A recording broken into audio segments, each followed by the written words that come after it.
हाँ आई देखी आज इकबाल जी एक चटनी गा के सुनाई। हाँ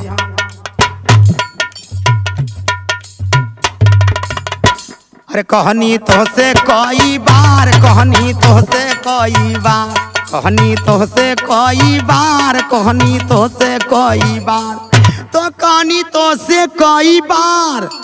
कहना माना सुंदर नारी, अलावा जल्दी से खिलावा रंगदार चटनी, लावा जल्दी से खिलावा रंगदार चटनी, लावा जल्दी से खिलावा रंगदार चटनी।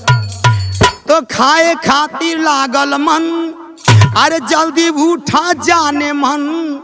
तबे करबे हम पसंद खुशबूदार चटनी, तबे करबे हम पसंद खुशबूदार चटनी, खुशबूदार चटनी, खुशबूदार चटनी, तबे करबे हम पसंद खुशबूदार चटनी, तबे करबे हम पसंद खुशबूदार चटनी। तो गौर करके जरा मन में, अरे गोरी जा करके भवन में, लहसुन मरिचा लावा छन में कर तैयार चटनी, लहसुन मरिचा लावा छन में कर तैयार चटनी, तैयार चटनी, तैयार चटनी। आजू प्रेम से खियावा एक बार चटनी, तो घर में जाकर मेरी जान ढूंढ के लावा तू सामान, खाए खातिर दिल हमार बा तोहार चटनी, खाए खातिर दिल हमार बा तोहार चटनी, तोहार चटनी हो तोहार चटनी, खाए खातिर दिल हमार बा तोहार चटनी। चट से सोवा धनिया लाके, लहसुन आदि खूब मिला के, चट से सोवा धनिया लाके, लहसुन आदि खूब मिला के, करुआ तेल जरा साना के कर तैयार चटनी, करुआ तेल जरा साना के कर तैयार चटनी, तैयार चटनी हो तैयार चटनी, करुआ तेल जरा साना के कर तैयार चटनी, करुआ तेल जरा साना के कर तैयार चटनी। तो छन में ला कर के पुदीना,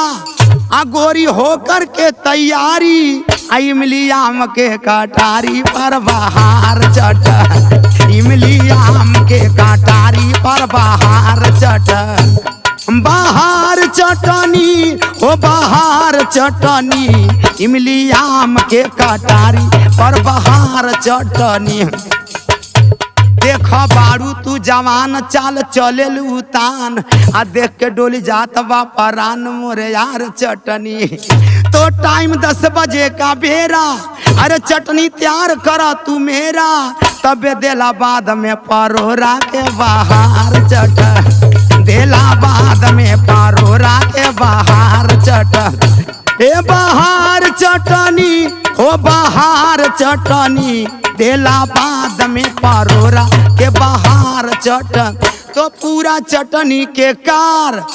तू सिखला सुंदर नारी, ना तो खैबू मुका औरी झापड़ के दुलार चटनी, खैबू मुका औरी झापड़ के दुलार चटनी, दुलार चटनी हो दुलार चटनी, तनी प्रेम से खिया दो एक बार चटनी, तनी प्रेम से खिया दो एक बार चटनी, तनी प्रेम से खिया दो एक बार चटनी।